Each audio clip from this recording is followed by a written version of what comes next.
cannot fail to be remarked that every person engaged in this enterprise is playing a double game and speaking double language.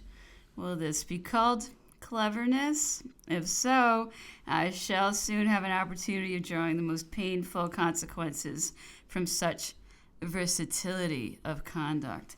The following is a description of our internal condition in the month of February. Mr. Fouché was, according to his own assertion, in direct intercourse with the members of the Congress. There is no doubt, however, of his being so with the Duc d'Alberg, that is to say, with Talleyrand, who was endeavoring to clear the ground before him by taking measures for causing the emperor to be carried off. He was too deeply interested in bringing this enterprise to a successful issue to allow of any other being undertaken until the first had been accomplished. Fouché kept up an intercourse in Paris with Messieurs Blank and Blank, whom he endeavored to deceive as they were attempting to impose upon him. He was moreover in communication with General Blank and General Lallemande. To some he confided the hatred which he bore the emperor. With others he deplored his loss. He knew that this was a sure means of bringing them over to him, and he was unsparing in the use he made of it. Everything appeared arranged in such a manner as to answer the expectations of the authors of those projects. It was alleged that the breaking out of the revolution was only delayed until the arrival of a courier from Vienna, but a very different occurrence took place. How could the police of France be ignorant of all these proceedings? It was not for want of confidants, for they were to be found in all directions. It appears, however, that there was as little secrecy observed in Vienna as in Paris. This will presently be seen. In the early part of February, a young merchant of the island of Elba arrived in Paris, bringing various commissions from the emperor's mother for her agent, and charged with the further commission of visiting a relation she had in Paris. He requested to see me, but as I habitually resided in the country, I took advantage of the circumstance to decline the visit and had no intercourse with him. I ascertained at a later period not only that he performed the commissions entrusted to his care, but that a high functionary, having heard of his desire to see me, conceived the idea that I was about to open a communication with the emperor. He accordingly employed the means at his disposal to suspend the return of this young merchant in order to give the start to a messenger he was dispatching to the island of Elba. He felt anxious to show that he was always the most zealous in serving and the most capable of doing so with effect. This was all time lost, as the reader will have recently discovered when informed of all the acts of low cunning I have just described. I could not disguise from myself what was about to happen, and I determined to send a messenger to the emperor requesting he would place no reliance on any insinuation thrown out to him, as I felt no doubt that it was nothing more than a cloak to some snare to which he would fall a victim.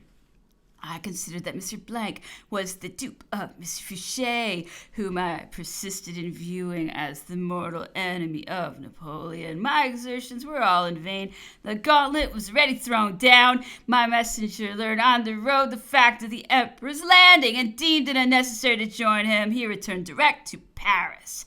I was at a loss to discover who could have advised the emperor to adopt that resolution, which I bitterly lamented on his account. It was only some time after his arrival that I was informed of the considerations which had influenced his conduct.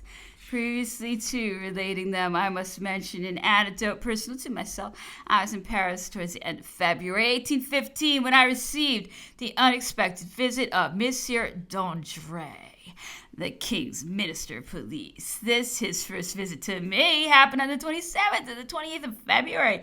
I could not account for the motive of it when he informed me of its having been reported to him that I should be glad to see the king, and of his calling in person to ascertain if I would object to acquaint him with what I might know of the impending events. Should Monsieur d'André read these memoirs, he will have an opportunity of judging whether I give a faithful account of our conversation. I was much pleased to see him, because he had acted towards me the part of a conscientious magistrate, and had the courage to defend me against the spirit of reaction which was unsparing of my character. I never expressed a desire of seeing the king. I told him, because I have adopted a course of life which renders me perfectly indifferent to whatever takes place in the world. Had I been called to the performance of public duties, I should have served the king as I have served the emperor, or else I should have tendered my resignation. But so far from its having been intended to employ me, I have been loaded with the bitterest insults. Every odious epithet has been lavished upon me. You must acknowledge that unless I were bereft of all feeling, I could not connect myself with the government which has treated me in this manner. I therefore consider myself as perfectly free. I look on, I listen, and I treasure up the fruit of my observations.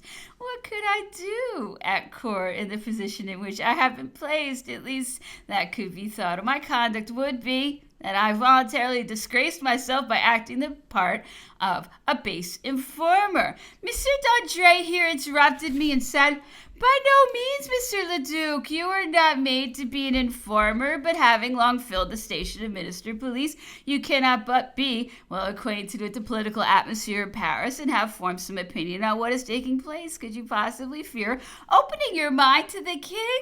It is in your interest to do so, as in case of disturbances, you would be one of the first to suffer from them if there existed any doubt of your fidelity.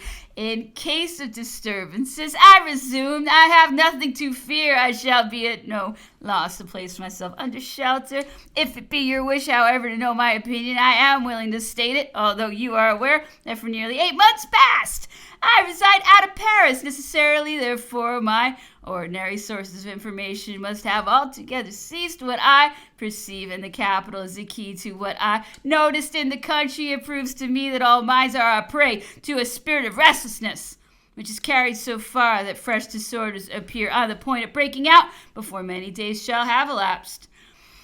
To what can this be ascribed? Paris alone can explain the cause. You have passed through the revolution and have seen that Paris gave the impulse to the provinces at a still more recent period. Paris decided the catastrophe of the emperor's downfall. Paris itself is guided in this case by a regulator, which is no other than the palace of the Tuileries. Look at what is going forward there, and you will then discover the cause of the unfavorable change in public opinion with respect to the court. Compare the sentiments with which the court is at present viewed with the greetings with which it was welcomed on its first arrival, and you will then be compelled to acknowledge that there has been a want of skill in the management of a political machine which might otherwise work its way unassisted, owing to the necessity it is under of continuing its movement. Everyone is persuaded at the present day that it cannot any longer proceed in its usual course, and all are already preparing for the events they deem to be near at hand. Nevertheless, I am of opinion that by prudent management the machine of government may be carried on during the king's life, because generally speaking he is greatly esteemed, and it is believed that he opposed with all his might every measure of reaction. But I cannot dissemble my opinion that the chiming of his de profundis will sound as a tocsin against his successor. It would occupy too much time to tell you my reason for this opinion. You cannot but have noticed what is taking place. Public opinion and public confidence are directed into another channel. I cannot say whether there exists any intriguers who excite and fret the public mind. I have given no attention to the subject, feeling perfectly indifferent to it.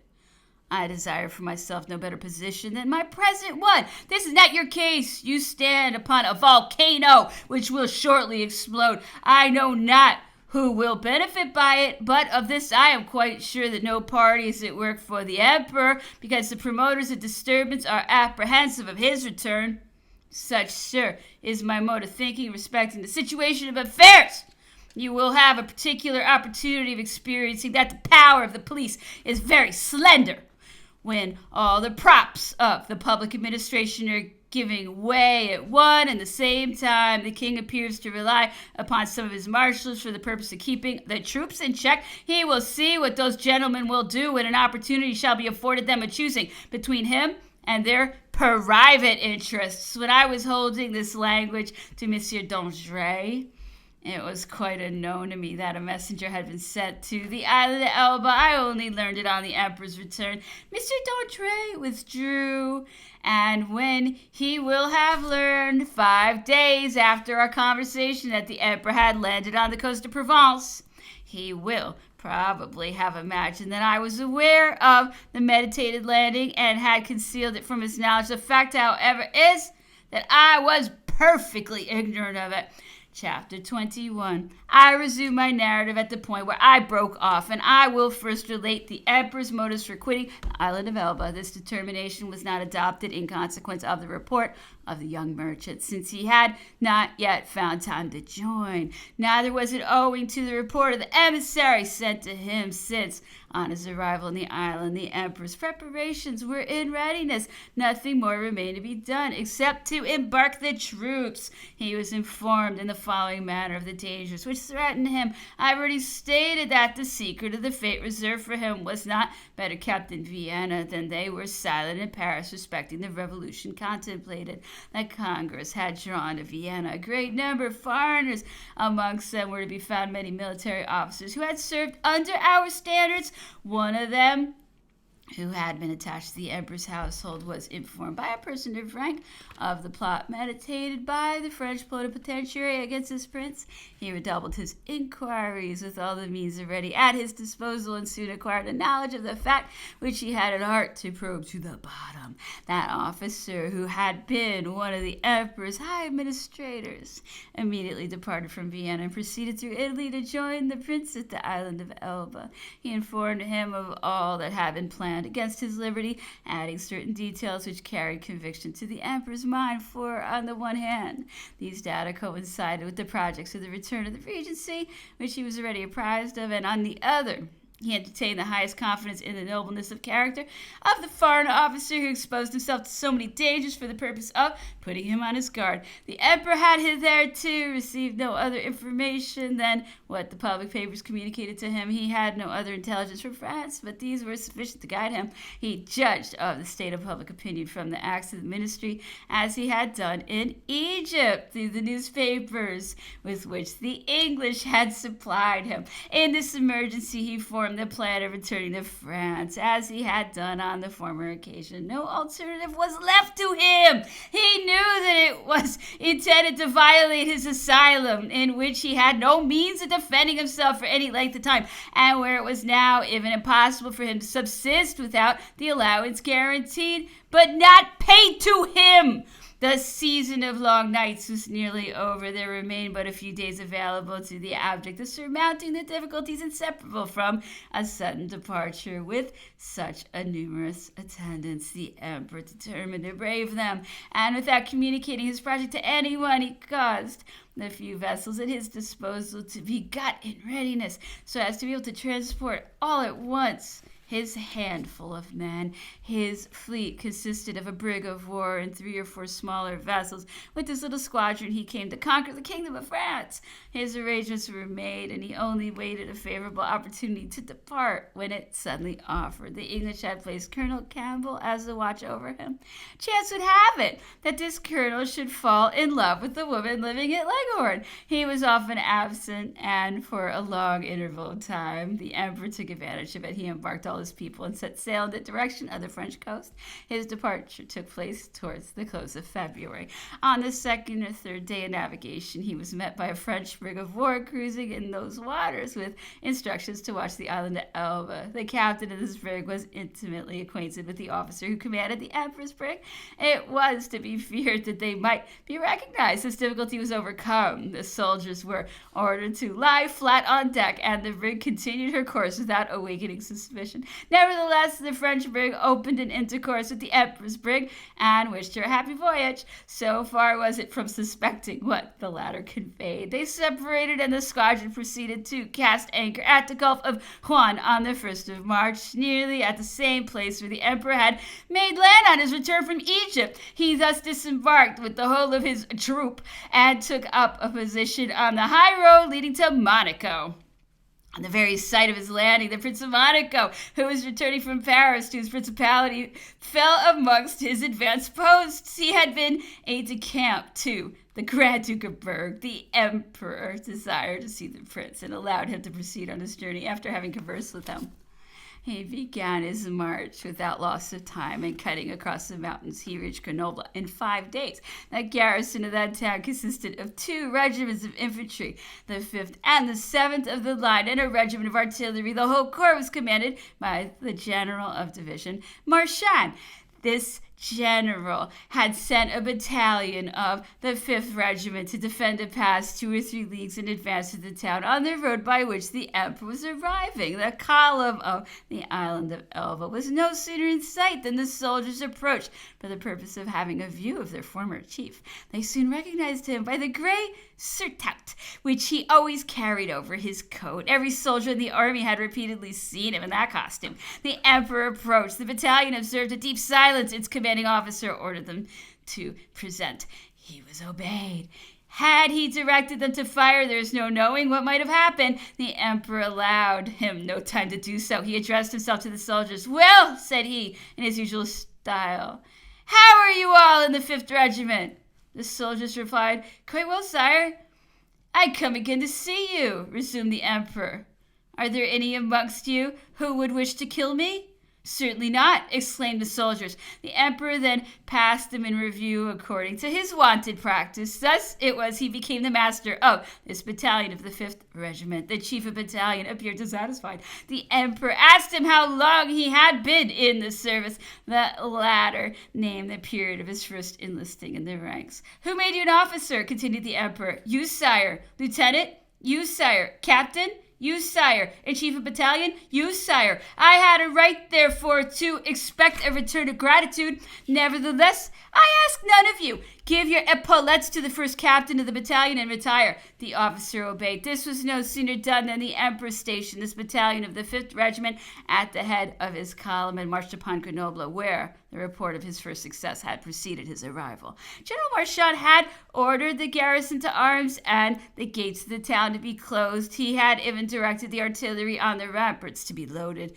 His order was obeyed, but the shot was placed before the powder. The spirit of insurrection had spread amongst the troops. The 7th Regiment of the line, commanded by Colonel Elba, marched out of the town with drums beating and with its eagles. With the regiment had proceeded to meet the emperor and joined him shortly after the battalion of the 5th Regiment. When the emperor presented himself before Grenoble, he had already won half of the garrison in his favor. The sappers, who were at the head of his column, began to cut away the gates. The cries of "Long live the emperor" were resounding through the town. The public mind was thrown into a state of high excitement. Those who were inside joined their efforts with those who were attempting to enter at the gates. At last gave way, and the emperor entered Grenoble. In the midst of general acclamations, the town was spontaneously illuminated, and the whole night was passed in the intoxication of joy. Party spirit has endeavored to present the emperor's return as a result of a conspiracy. This opinion can only be entertained by those who have not witnessed the embraces of the soldiers when they met. Conspiracies assume a very different character from that which was exhibited by the meeting of the troops coming from the island of Elba with those who went to oppose them. The example presented by the garrison of Grenoble was soon known at Toulon, where Marshal Massena was in command. This city had a strong garrison, and if it did not immediately declare itself, the delay is merely to be ascribed to the circumstance that the emperor did not travel in that direction. The landing of the emperor was only known in Paris 5 days after that event. That is to say, when this prince was about to enter Grenoble. Marshal Macdonald was sent to assume the command of the troops at Lyon, and Marshal Ney to place himself at the head of those at Besançon. Comte d'Artois and the Duke of Orleans also repaired to Lyon. As, however, the emperor did not stop at Grenoble and had brought the garrison away with him, amongst others the regiment of artillery with its field pieces, he reached Lyon nearly at the same time. The intelligence of his march had already spread from one extremity of France to the other. The general officers had been sent back to their respective governments. The limits of the country were no longer at so great a distance as formerly. The troops were informed nearly at the same moment of the emperor's arrival in France. They all felt anxious to join him. At Lyon, the bridge of La Guillotière had been barricaded with beams, and troops had been placed in order of battle along the quay. The emperor arrived in person at the head of his column and proceeded along the bridge as if the troops on the other side were belonging to him. He was not mistaken. They no sooner perceived him at work removing the barricade than they hastened to assist in throwing into the Rhone the beams which separated the respective columns. This obstacle removed, the soldiers rushed into each other's arms. The emperor entered Lyon and went immediately to visit their regiments, which were under arms. They received him with acclamations of "Long live the emperor!" The Comte d'Artois, the Duke d'Orléans, Marshal MacDonald were all compelled to fly in haste and return to Paris. We now behold the emperor in possession of Lyon, and at the head of a body of troops sufficiently numerous to enable him to organize the war in that quarter, if any necessity had existed for such a course. He since told me that the rapidity of his march had for object to enable him to come up with the troops. His only fear was that, instead of their being sent against him, they might have been withdrawn to such a distance as to prevent his overtaking them. So much did he rely upon the soldiers' affections. Whilst the emperor was at Lyon, Marshal Ney, who had assembled the troops of his own government, had approached as far as Lons-le-Saunier. The emperor stood more in dread of him than of any of the other marshals. He felt apprehensive that he would seek an opportunity of attacking him and resolutely embark in the struggle.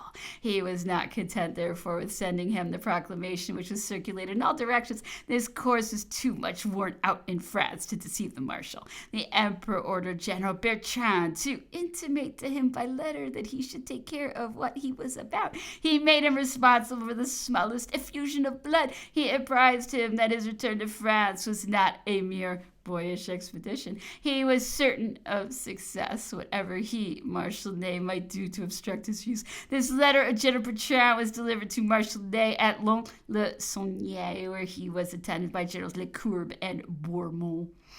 None of them were proof against this injunction. They imagined that the emperor acted in concert with some power, and that there would be madness in attempting to resist him. The two generals were the first to advise the marshals not to oppose a torrent which was too powerful for any resistance he could bring against it. The troops, besides, were already apprised of what had occurred in Grenoble and Lyon.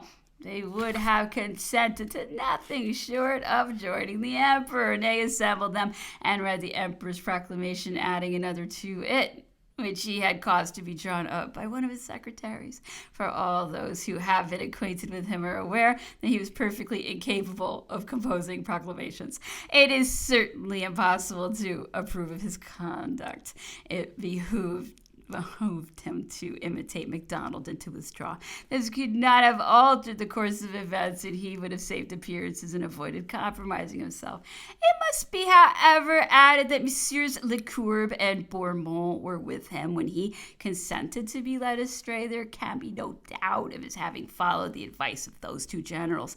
After committing this error, Marshal Ney fell into a still greater one. He acknowledged the letter which General Bertrand had addressed to him, and also wrote to the emperor for the purpose of acquainting him with what he had done, announcing to him at the same time that he was about to proceed to Auxerre, where he expected the honor of seeing him. He carried this intention into effect. Generals Lecourbe and Bourmont had recommended him to adopt this course in order to avoid a civil war in which they had no desire of involving themselves. General Bourmont especially had still fresh in his recollection all the fatigues and dangers he had encountered as a consequence of our internal discord. He was a person who observed Marshal Ney that everyone would desert him if he resorted to the alternative of a civil war. He told him that he would do much better to take advantage of his position in order to reinstate himself in the emperor's favor, and not to lose the reward of his past services by a fruitless adherence to the king's cause, which was irretrievably lost. Chapter 22. I return to the effect produced on public opinion by the emperor's approach. All those who took part with the court flattered themselves that his advance would ultimately be impeded, but that in any case it would bring about a civil war. The king had sent the Duke and Duchess d'Angoulême to the south, and the Duke of Bourbon to La Vendée. All the means were adopted which suggested themselves as calculated to stop the emperor's progress. Nevertheless, he hastened every spot where he knew that troops had been dragoon station. His influence upon them operated with a talismanic effect. They no sooner beheld than they immediately joined him. The Imperial Foot Guard was at Metz under Marshal Oudinot's orders on ascertaining what had taken place at Lyon and at Lons-le-Saunier.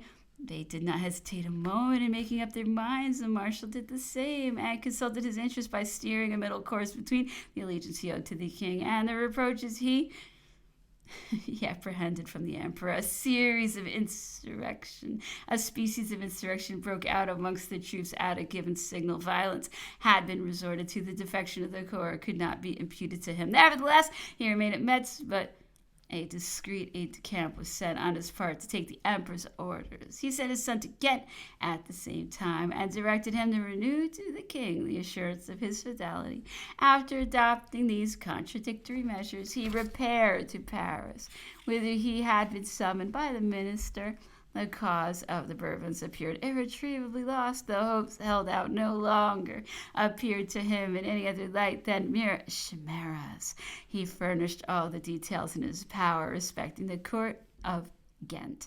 Whilst the events I have just related were taking place at Grenoble, Lyon, and other places, the intriguers at Paris were seriously reflecting upon the consequences that might attend the emperor's return. Fouché did not indulge in the flights of illusion. He knew full well that the whole of France would declare for the emperor. He was still ignorant of his entrance into Grenoble and Lyon, and as he could not account for so unexpected a return, the first idea which occurred to him was that Mr. de Talleyrand had imposed upon him by affording information to the emperor of everything which had been agreed upon, in order by this means of creating for himself a favorable position in respect to him.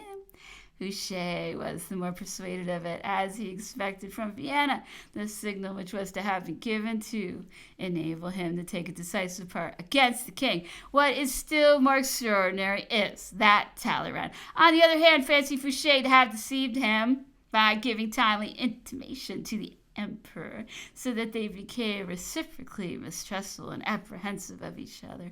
Fouché immediately sought to assume a political attitude and came to the following resolution. He determined to serve the emperor, supposing the latter had received information from Talleyrand, and if his return was his own spontaneous work, in that case, to prepare every means of resisting his views. He was far from supposing that the emperor would so soon reach Paris, even admitting that no other obstacle had impeded him than the length of the journey. Fouché thought that the distance would afford him the delay requisite for giving maturity to his plans. He sent for General Lalemant in the evening of the 5th of March and spoke to him of the necessity of inducing General Drouet to come to a decision in order, as he said, to oppose the arbitrary measures which the court was preparing against all suspected persons.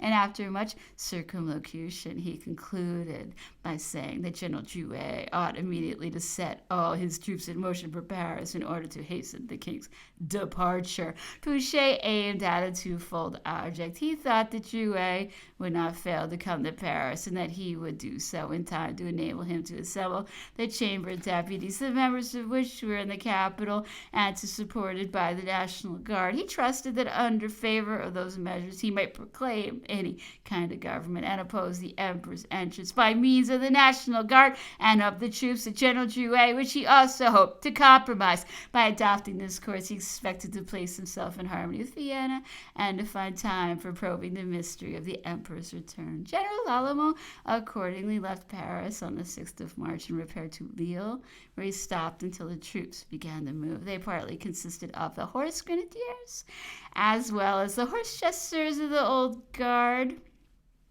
Lalemant commanded the dragoon station in the department of Aisne near Soissons. They all broke up and marched for several days on the road to Paris. The court was apprised of this circumstance and sent Marshal Mortier in all haste to Lille in order to bring these troops back to their garrison. This was the less difficult, as the colonels were not in the confidence of the movements carrying on. They all imagined that they were marching in consequence of instructions from the Minister of War. When they learned that they had been imposed upon, they raised the less objection to returning to their respective quarters, as they were not ignorant of the emperor's arrival. They accordingly deemed it superfluous to take the lead in events which were hastening to claim their participation. The horse grenadiers returned to Arras after 3 or 4 useless marches. The horse chasseurs alone advanced as far as Compiègne with the dragoons of General Lalemant. They had attempted on passing through La Fère to carry off the regiment of artillery which garrisoned that place. It refused to follow them, a circumstance which awakened the suspicions of the chasseurs. There must be something under all this, said they to each other. Either the gunners are scoundrels and should be cut to pieces, or we are deceived and are involved in business of a dubious nature. On arriving at Compiègne, an attempt was made to prevail upon the 6th Regiment of Chasseurs to follow the same movement, but it refused compliance. Upon this, the officers and chasseurs of the guard assembled and deliberated on the situation into which they had been involved. They determined to return to their quarters at Cambrai, signified this intention to the Colonel, General Lefebvre Desnouettes, and prevailed upon him to fly. He did so, as well as General Lalemant. The officers of the regiment of chasseurs sent a deputation to the king to renew the assurances of their fidelity, and Monsieur Fouché missed his aim. Had his enterprise proved successful, there's no doubt he would have declared for the Duc d'Orléans. Because the emperor, being no longer in danger of being seized, as was the case in the island of Elba, Fouché could not have consented to the regency, which would naturally bring the emperor back. That form of government could only be acceptable to him in the event of the emperor's death or his removal to St. Helena. He was too shrewd to desire the regency so long as the emperor remained in the enjoyment of his liberty. General Lalemant was arrested by the gendarmerie. He would have been infallibly shot had not the emperor reached Paris with such extraordinary rapidity. Fouché himself might have been lost had it not been for the emperor's prompt arrival. He was informed on the 10th of March of the unfavorable issue of his attempt. The events of Grenoble were already known, and those of Lyon fully expected. He applied himself to the object of warding off the suspicion which might eventually attach to him by soliciting of the Comte d'Artois the honor of a private interview. It was granted and took place at the residence of the Princesse de Vaudemont. The ex-minister advised the prince to appoint the Duke of Orleans regent of the kingdom. He told him that it would otherwise be impossible to prevent the emperor's arrival in Paris, that his assurance might, however, be taken when he promised that Napoleon should not remain there 3 months. It will readily be believed that he cautiously remained silent respecting the part he had taken in the movement of troops in Flanders, or the correspondence he was keeping up at Dalberg. It is necessary to observe that Fouché was informed of whatever occurred at the King's Council.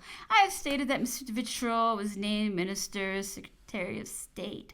In that capacity, he acted as Secretary to the Council. It has been seen that he was intimate with Monsieur d'Alberg, and especially with the Princesse de Vaudemont, who he communicated what it was necessary for Fouché to be made acquainted with. This, I believe, was the manner in which the latter had been informed of the necessity he was under of seeing the Comte d'Artois, in order that, happen what might, he should have the benefit of the interview in case of need. The movement of troops in Flanders had caused the liveliest alarm at court. It was supposed to have been excited by the emperor's influence, whilst on the contrary it would have been directed against him if affairs had taken the turn which Monsieur Fouché anticipated. The successive defection of all the troops raised suspicion in the king's mind that the ministers of war at that time, Marshal Soult, was not altogether a stranger to so complete a desertion. This suspicion had perhaps been suggested to him. At any rate, it was a calumny. Marshal Soult had nothing to do with the recent occurrences.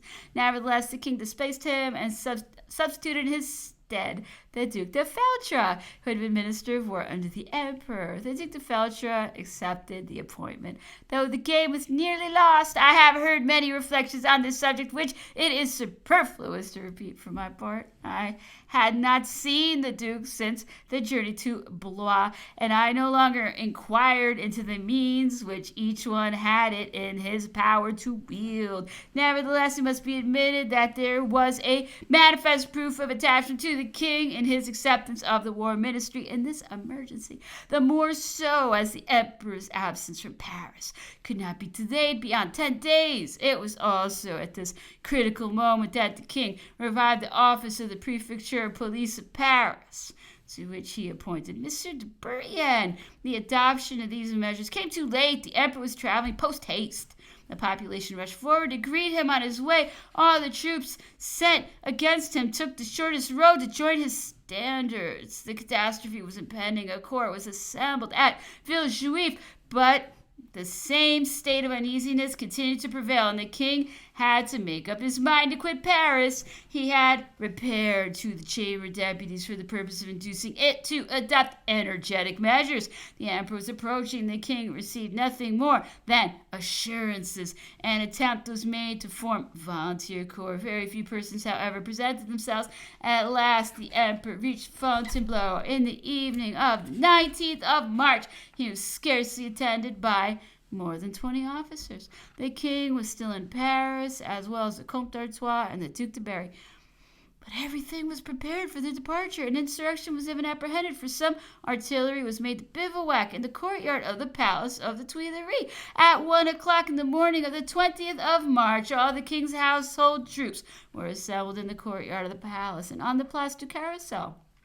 The king entered his carriage and drove off with the Comte d'Artois and the Duc de Berry, who was at the head of the cavalry of the king's household troops. The body of troops which had been assembled at Villejuif under the orders of General Rapp went to station itself at Saint-Denis. As soon as the king had quitted the capital, the utmost calm and silence prevailed in the vicinity of the palace until 8 o'clock in the morning. The king's cortege passed along the boulevard, took the road to Beauvais, and from thence to Montreuil-sur-Mer. This led to the belief that the king was proceeding for the second time to England. From Montreuil, however, he repaired to Lille, through Bethune and Saint-Omer. The whole cavalry of the king's household troops, forming perhaps a body of 2,000 men, was assembled at Bethune. Berthier, Marmont, and Lauriston were there with their respective companies. The Comte d'Artois passed it in review, and after addressing to this corps a few expressions of regret,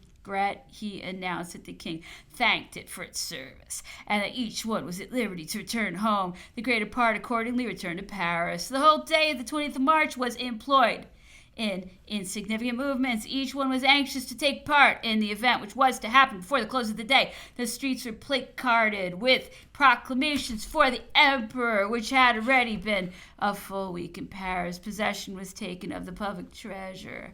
The barracks were visited, and at the same time the emissaries were sent to Saint-Denis to hasten the defection of the troops commanded by General Rapp. No difficulty was encountered because the king had taken his departure, and the only object of everyone's attention was to secure a position with the ruler who came to replace him. It happened in this case, as it has done in every revolution. The name of conspiracy was given to an occurrence which was only the result of the king's leaving Paris. Had he remained and surrounded himself with all those who were willing to defend him, the problem would probably have been much less easy of a solution. The report was spread that Louis XVIII had been guided by the decision of the council in taking his departure. If he assembled it, we can readily account for this resolution. It is in perfect analogy with the course which the regent was made to adopt in the month of March of the previous year.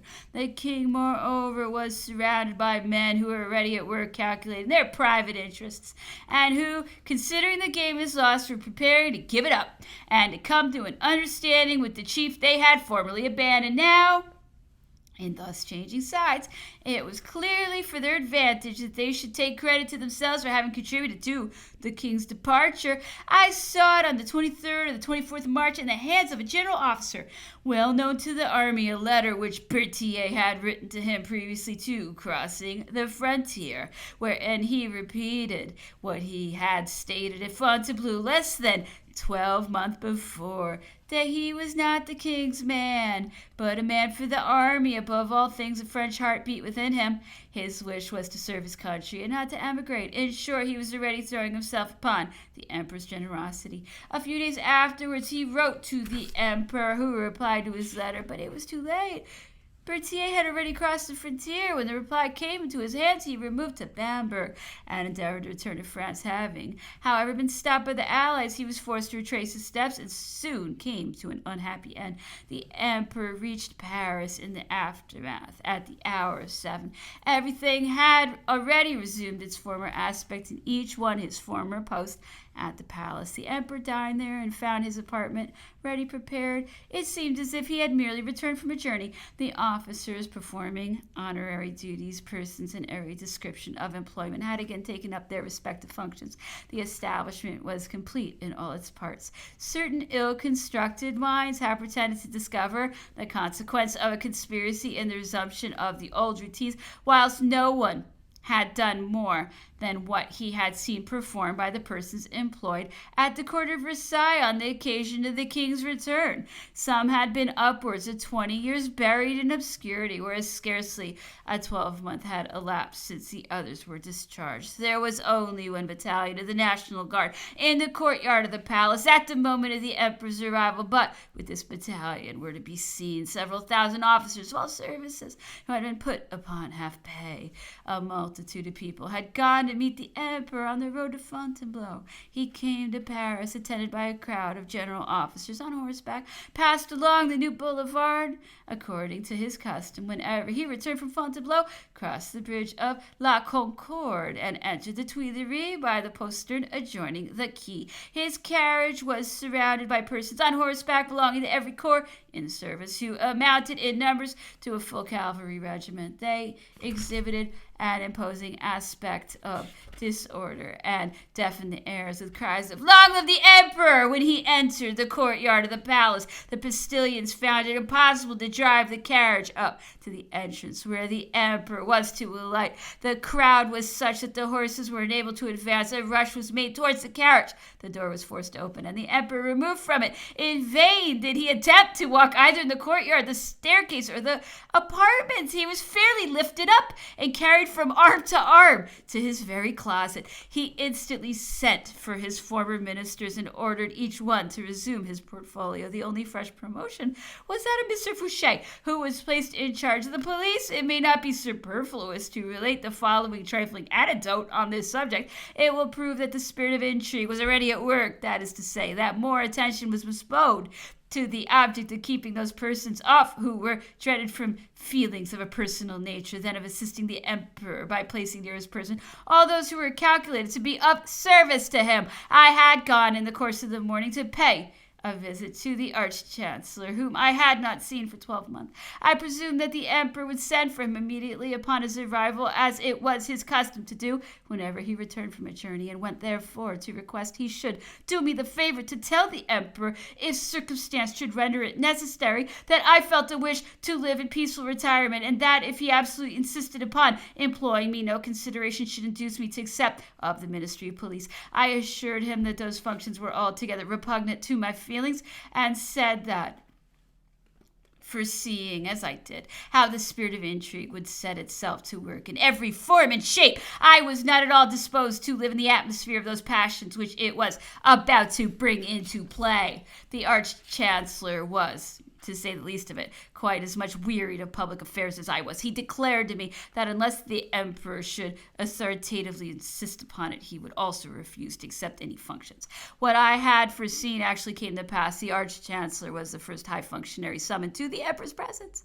The ministers, who had likewise been sent for, only appeared one after the other in regular succession. It was an extraordinary spectacle to behold matters returning so quickly to their former state. All met in the same saloon where they had separated a year before, without having scarcely ever come into contact since that period. Chapter 23. The Emperor's dinner was not yet over when an officer arrived from Soissons to report to him that the two brothers Lallemand, who were confined in that city, were in the most imminent danger, and that the sub-prefect refused to set them at liberty. He sent for the Minister of Police without specially designating whom he meant, and as there was some hesitation in introducing the minister, he called out my name and desired me to write to the subprefect and command him to release the two brothers Lalemant from confinement. I complied with his wishes. Several persons were present when the emperor gave me this order, and all imagined that I was on the point of being reinstated to the ministry of police. They were ignorant of my private sentiments and hastened to oppose by all the means in their power the intentions just manifested by the emperor. After conversing with the arch-chancellor, he sent for Monsieur de Bassano, who was more anxious than anyone that I should be kept out of the ministry, and who no doubt did not recommend that I should be retained in that office. He already contemplated the idea of placing the emperor in a dark lantern, and was preparing to place all his friends about his person to the exclusion of everyone else.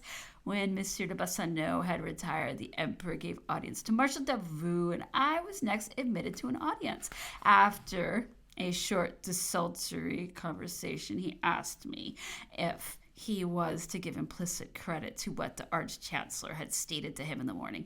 I replied in the affirmative. He desired to know the motives of my determination, which I did not conceal from him. I gave him a detail of all the vexations to which I had been subjected during his absence, and confessed that they had removed all relish on my part for public affairs. Besides which, I added, if your majesty should receive a faithful report of all that has taken place in Paris for the last 2 or 3 months, you will find that more than one project has been thwarted by your return. Had you delayed a little longer, a very different order of things would assuredly have met your view. The emperor smiled and said to me, you have therefore made up your mind, and will not accept of the ministry? No, sire, was my reply. He was silent respecting the insinuations which Monsieur de Bassano must have thrown out for the purpose of dissuading him from a choice so much dreaded by that minister. He left me the merit of a refusal, although I might not have been appointed. He then endeavored to compel my acceptance of the command of Paris, which I declined with still greater obstinacy than I had done with respect to the ministry of police. I even told him that I felt no desire to hold any situation whatever. He replied that this was quite out of the question. It behooved me to exert myself in his service, and he insisted upon my taking the charge of the gendarmerie, since he was compelled to restore the portfolio of the police to Fouché, against whom I had always proved his best safeguard. I had no plausible objection to make, and merely expressed my astonishment at his bestowing his confidence to a man on whom it was so unsafe for him to depend. He then told me of his having been assured that Fouché had labored in his cause by setting in motion the troops stationed in Flanders. I could not help smiling at the observation, so indignant I felt at his being made to believe this impudent falsehood. What can those men ever allege in their own justification who, in order to keep out of the ministry an individual whose scrutinizing character was an object of terror to them, have not feared to become guarantees for a traitor who boasted of having been the life and soul of every conspiracy set on foot against the emperor? After dismissing me from his audience, the emperor admitted Mr. Fouché to his presence. It was a singular sight to behold the spirit of intrigue stationing itself at the very door of the emperor's closet, and eagerly urging forward a man who had betrayed all parties and had already decreed the downfall of the sovereign, to whom he came to make a tender of his services. The judgment of all was so obscured that a person of the highest rank felt no hesitation in exclaiming, when the chameleon appeared, make way immediately for Monsieur Fouché. He is the man whom it is most essential for the emperor to see at this moment. That worthy person laments his error even at the present day. Fouché was accordingly ushered into the emperor's closet, and without uttering a word of his previous intercourse with Vienna, he congratulated him on his fortunate arrival. I felt apprehensive, he added, lest your majesty should meet with difficulties on the road. I had accordingly procured the marching of troops in order to compel the king's departure. If any obstacles had occurred, it was my intention to have proceeded to meet your majesty. Such was the language held by Fouché to the emperor the very night of his arrival. Backed as this man was by his new friends, it was difficult for the emperor to refuse placing confidence in him. He accordingly named him Minister of Police. The Duke of Otranto was not pleased with his appointment. He told me so himself on retiring from the audience. The Department of Foreign Affairs was the object of his wishes, and not the Ministry of Police. The Emperor had compelled his acceptance of the latter, and he had yielded obedience. It was easy to perceive the motive of this preference. There would have been much less difficulty for him in conspiring had he held the first station in the politics of the state. Marshal Davout was appointed to the War Department. The other ministers resumed their functions, with the exception of Mr. Molay, who had held the situation of High Judge previously to the Revolution of 1814. The Arch-Chancellor held for a short time the Ministry of Justice, and Monsieur de Montalivet was replaced by Monsieur Carnot. All these nominations were signed on the morning of the 21st of March. Each of the new functionaries proceeded to take possession of their respective offices. The Emperor was therefore placed at Fouché's mercy from the very night of his arrival. From what motive, I must ask, was he kept in ignorance of all the underhand practices carried on previously to his return? I am willing to believe that everyone was deceived, but was not Fouché's character notorious to all? If none were the dupes of his intrigues, they must have been desirous of associating themselves with that personage and of preserving his friendship by supplying him with the means of bringing more effectually into play the spirit of intrigue in which he was well known to be acting the most conspicuous part. Where was the inconvenience of acquainting the Emperor with all that had been done before his return with the view of overthrowing the king's government? Such a confidential communication could only have had the effect of placing him on his guard. This course was not adopted because an apprehension was felt of becoming involved in a disagreeable position if the Emperor should not succeed in consolidating his power, and if the king should be again restored to the throne, as it actually came to pass. On the other hand, should the Emperor triumph over his difficulties, great advantage would accrue to all from persuading him that every possible means had been resorted to for the purpose of removing the obstacles to his return. It was considered a masterstroke of policy to have secured Fouché's assistance, for a spirit of vanity has constantly displayed itself in its worst colors. It will soon be seen how Fouché's plans, after having been disturbed by the Emperor's return, fell again into their former track, and how great is the guilt of those who have contributed to misdirect the Emperor's confidence by inducing him to recall a man of that stamp to his service. History affords no example of the maddening joy excited by the success of so extraordinary an enterprise as the return from the island of Elba. It was not promoted by foreign armies, nor suggested by any party. The vanquished have insisted that the Emperor was recalled by intriguers. This was not the case. A single observation will suffice to carry conviction on the subject. If the Emperor was only supported by a party, how was his triumph accomplished? He returned with 600 men.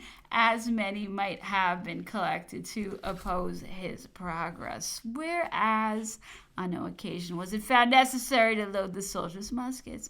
It is moreover to be observed that he proceeded almost alone in a traveling carriage. How happens it that he was never stopped? The population hastened to meet him. The towns were spontaneously lighted up on his way. It is related by all those who accompanied him that upwards of 1 million of people sallied forth to see him pass. The Emperor himself said that he was indebted to no one for his return, that he had no other party in France than the Moniteur, which had warned him of the moment at which it behooved him to quit the island of Elba.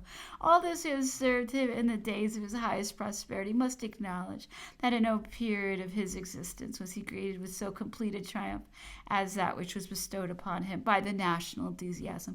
It was a pure expression of the public feeling, for unquestionably no administrative measures had been adopted to give excitement to the prevailing joy.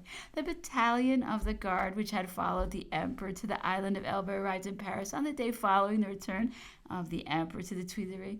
The curiosity of the crowd was changed into admiration when the battalion entered the courtyard of the palace where the Emperor was passing the troops of the garrison in review. Hurrahs burst forth from one extremity of the line to the other.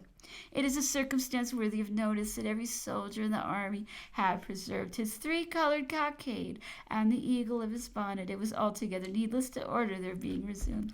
This had been done on the first intelligence of the Emperor's arrival in France. During the first days of his installation at the Tuileries, the Emperor received the constituted authorities. A language was spoken to him on this occasion very different from that which had been held to the king some months before. It was not known in Paris until the 24th 24th or the 25th of March that the king, after retiring to Lille, had finally quitted France and withdrawn to Belgium. The fact of the disbanding of his household troops at Bethune had already got into circulation, and as Lille is the place of residence of a prefect and contained a numerous garrison commanded by Marshal Mortier, it was thought that some unpleasant intelligence must have been received in that city, since the king did not deem himself safe in it and had taken his departure. He was probably told that the emperor's emissaries were already at Lille and exciting the garrison to rise. I readily believe it, because everyone was anxious to see him off in order to have it in their power to return to Paris and to make a display of the greater or less share they had in exaggerating to the king the dangers which had occasioned his determination to depart. Marshal Mortier arrived in Paris and presented himself at the emperor's levee on the following morning. He not only was silent towards anyone who might prevent his soliciting employment, but he immediately accepted service, as well as many officers of the king's household who had been in the army previously to their being attached to the king's person. The utmost parade of zeal for the emperor's service was displayed in every quarter. On his part, he gave no indication of resentment against anyone. He received the senators and abstained from all reproaches. He only spoke in general terms of the disgraceful act by which that body had pronounced his forfeiture of the throne, adding the following words: "I leave that for history to relate. For my part, I forget all past occurrences."